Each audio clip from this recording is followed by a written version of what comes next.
Sa akong katapad ganina. Nanguta naman ko siya sa akon sa akong opinion aning impeachment.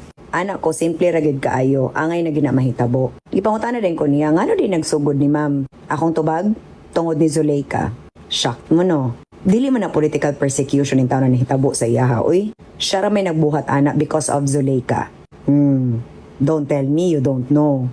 From 2010 to 2013, dito na nagsugod. Dito nagsugod nga lablab na sila. And again, I don't judge since I'm an ally of the LGBTQIA++ community. But let's not forget nga nagkagubot ha. Because when Zuleika was detained, dito na siya nagurimentado. Giapas na niya dito sa HOR. Mabitaw ng pagkakuman, dito siya nag-wild. Moto ni Gawas ang putang ina mo nga conference. Dito na dahil na iyang sapot-sapot ni Gawas. Nagkagubot ng iyang karir tungod rapod sa babay. Mingon na ba kog may risi? Not yet. Atubangon pa na niya.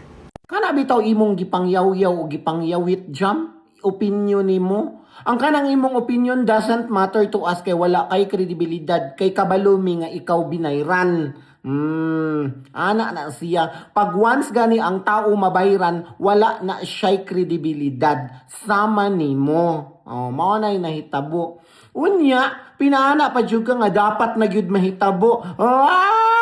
Ang galing mo, dapat na yun mahitabo. Unya, ang imo harabang rason, Zuleika, tungod kay Zuleika. Unya, i-impeach na tungod ni Zuleika. Ginukuha na maudyam, wa na connect ang dots. Mo nang di magpataka no kay dili ka taga Davao ugwa ka kaila ugwa ka na sayod sa tinuod nga istorya. Imo na pong sakyan-sakyan, imo lang yun ang kunan. Another intriga na pod sa mga Duterte.